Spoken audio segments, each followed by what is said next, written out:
لیکن اب سلطان اسے مستقل طور پر یہاں درنا میں قیام کرنے کے لیے مجبور کر رہا تھا۔ سلطان کی بات سن کر قاسم سکتے میں آ گیا۔ قاسم کو خاموش کھڑا دیکھ کر سلطان نے پھر کہا، کیا تمہیں خوشی نہیں ہوئی نوجوان؟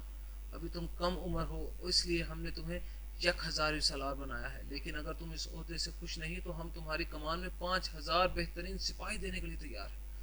اب تو جیسے قاسم گہرے خواب میں جاگا تھا۔ اس نے چونک کر سلطان کی جانب دیکھا اور پھر کسی قدر جھجکتے ہوئے کہنے لگا، نہیں سلطان معظم، میں کسی عہدے کے لائق کی وجہ سے خاموش نہیں ہوں، بلکہ میری خاموشی کی وجہ میرے والدین ہیں۔ اپنے والدین اور مال مویشی کی دیکھ بھال کے لیے گھر پر میں اکیلا ہوں، جبکہ میرے بڑے بھائی طاہر بن ہشام آپ کے معسکر میں شمشیر زنی کے استاد ہیں۔ سلطان نے خاموشی سے قاسم کی بات سنی اور بڑے نرم لہجے میں قاسم سے مخاطب ہوئے، مال مویشی یا گھر بار دنیاوی زندگی کا سہارا ہے نوجوان، ایک سچے مسلمان اور سپاہی کے لیے دنیاوی زندگی سے زیادہ آنے والی زندگی کی قدر قیمت ہے۔ تم اپنے اندر کے سپاہی اور ماہر شمشیر زن کو مالی مویشی اور کھیتی باڑی میں کیوں ضائع کرنا چاہتے ہو؟ جہاں تک تمہارے والدین کا تعلق ہے، ہم انہیں یہیں بلوا لیتے ہیں، ہم تمہارے بھائی طاہر سے بھی بات کریں گے۔ اب قاسم کے پاس کوئی چارہ نہ تھا، اس نے خاموشی سے سر تسلیم خم کر لیا۔ سلطان قاسم کی رضامندی سے بہت خوش اور اپنے بہترین فوج جینیچری کے سپہ سالار کو بلا کر حکم دیا کہ وہ قاسم بن ہشام کی کمان میں 5000 سپاہیوں کا لشکر مقرر کر دے۔ قاسم کو حیرت تھی کہ سلطان نے محض ایک شمشیر زنی دیکھ کر اتنا بڑا فیصلہ صادر کر دیا، لیکن اس کے ساتھ وہ خوش بھی تھا۔ اس طرح وہ اپنے من پسند اور جنگجویانہ زندگی کا لطف اٹھا سکتے تھے۔ مارسی خواتین کے حصے میں اپنی نشست پر بیٹھی سلطان اور قاسم کی کارگزاری دیکھ رہی تھی۔ اس کے دل میں قاسم کے نام کا شرارہ پھوٹ چکا تھا۔ یہ دراز قد اور خوش شکل عرب نوجوان سکندر کی فرعونیت کے لیے پیغام اجل بن کر آیا تھا۔ چنانچہ ضروری تھا کہ مارسی اس پر نثار ہوتی۔ وہ بیٹھی بیٹھی نظروں سے قاسم کا ہشام کو گندوری چہرہ دیکھ رہی تھی۔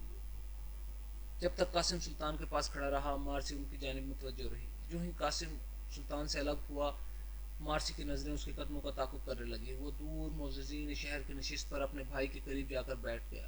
اب مارسی کے لیے اسٹیڈیم میں کوئی کام نہیں تھا۔ وہ اپنی جگہ سے اٹھی اور باہر کی طرف چل گئی۔ گھر پر مارتھا نے مارسی کو آڑے ہاتھوں لیا۔ لڑکی، تمہارا اتوار بگڑتے جا رہے ہیں۔ آج صبح تم نے پھر سکندر بیگ کے ساتھ بدتمیزی کا مظاہرہ کیا۔ نارتھا نے اس جملے پر مارسی کا منہ لٹک گیا۔ وہ کسی قدر پھنکارتے ہوئے لہجے میں بولی، امی حضور، آپ دل سے خیال نکال دیجیے کہ میں سکندر کی دلہن بنوں گی۔ مجھے آپ کا لاڈلا ایک آنکھ نہیں بھاتا۔ مارتھا غصے سے بولی، خبردار، اگر کوئی الٹی سیدھی بات منہ سے نکالی تو بدبخت لڑکی تو اپنی اوقات کیوں بھول جاتی ہے۔ سکندر بیگ البانیہ کا شہزادہ ہے اور عنقریب ہونے والا بادشاہ، جبکہ ہم محض اس کے غلام۔ سکندر بیگ سے زیادہ تمہیں کوئی خوش نہیں رکھ سکتا۔ واہ، یہ کیا بات ہوئی؟ شہزادہ صاحب خود سلطان مراد خان ثانی کے یرغمال ہیں اور ان کے والد البانیہ کے بادشاہ جان کسٹریاٹ سلطان مراد خان سے باج گزار ہیں۔ آپ ایک یرغمالی کے بارے میں کیسے کہہ سکتی ہیں کہ البانیہ کا ہونے والا بادشاہ ہے؟ مارسی نے طنزیہ لہجے میں اپنی ماں کو جواب دیا، لیکن مارتھا یکلخت خاموش ہو گئی۔ وہ دوسری مرتبہ یہ نہیں کہنا چاہتی تھی کہ سکندر بیگ البانیہ کا ہونے والا بادشاہ ہے۔ وہ جانتی تھی کہ اس کی اور ابو جعفر کی 12 سال پرانی سازش پوری ہونے میں بہت تھوڑے دن باقی رہ گئے ہیں، اور ایسے نازک موقع پر وہ پوری احتیاط کرنا چاہتی تھی۔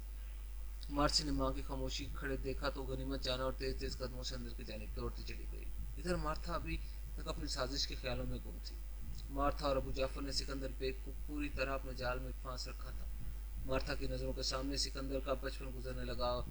اسے وہ وقت اچھی طرح یاد تھا جب البانوی بادشاہ جان کسٹریاٹ کو سلطنت عثمانیہ کے سلطان مراد خان ثانی نے ذلت آمیز شکست سے دوچار کیا تھا۔ اس وقت مارتھا البانوی محل میں ایک کنیز کی حیثیت سے مقیم تھی۔ مارتھا جوان اور حسین ہونے کے ساتھ ساتھ ذہین اور متحرک لڑکی تھی۔ محل کی کنیز بننے سے پہلے وہ ایک البانوی امیر سے محبت کا دھوکہ کھا چکی تھی۔ اس کی گود میں اپنی محبوب کی 1 سالہ بچی بھی تھی۔ البانوی امیر شروع میں مارتھا کے ساتھ دل لگی کرتا رہا، لیکن جب مارتھا کی گود بھری ہوئی تو اس نے مارتھا کو بے عزتی کر کے نکال دیا۔ اب مارتھا کے پاس اس کے سوا کوئی چارہ نہ تھا کہ وہ بادشاہ سے شکایت کرے۔ چنانچہ وہ جان کسٹریاٹ کے محل میں حاضر ہوئی اور بادشاہ کو اپنی روایت سنائی۔ لیکن جب بادشاہ نے البانوی امیر نام سنا تو اس نے خیال سے کہ صوبے میں بغاوت نہ پھیل جائے، امیر کو کچھ نہ کہا، البتہ مارتھا کو اپنے محل میں کنیز رکھ لیا۔ مارتھا حسین اور ذہین تھی، چنانچہ بہت جلد وہ بادشاہ کی منظور نظر ہو گئی۔ چاروں البانوی شہزادے جنہیں سلطان مراد خان بطور جگمال اپنے ساتھ لے آیا، مارتھا کے ساتھ پہلے ہی سے مانوس تھے۔ یہی وجہ تھی کہ جان کسٹارٹ نے اپنے بیٹے سلطان مراد خان سے کے سپرد کرتے ہوئے مارتھا کو بھی ان سے ہمراہ روانہ کر دیا۔ مارتھا اور چاروں البانوی شہزادے سلطان کے محل میں ٹھہرائے گئے۔ مارتھا اپنی بچی اور ان 4 بچوں کے ساتھ محل کے اوپری مکانوں میں آزادی کے ساتھ رہنے لگی۔ چاروں شہزادوں کو مکتب میں داخل کروا دیا گیا اور سلطانی خرچے پر ان کی تربیت ہونے لگی۔ مارتھا کو ادرنا میں آئے ہوئے ابھی بہت کم وقت گزرا تھا کہ اس نے اندرون محل اپنے راہ و رسم بڑھا لیے۔ وہ کٹڑ مذہب پرست تھی۔ ادھر ابو جعفر ادرنا میں پہلے سے ہی موجود تھا۔ ابو جعفر ایک منجا ہوا جاسوس تھا۔ ادرنا میں سلطان کے خلاف سازش کا مکمل جال بچھا چکا تھا۔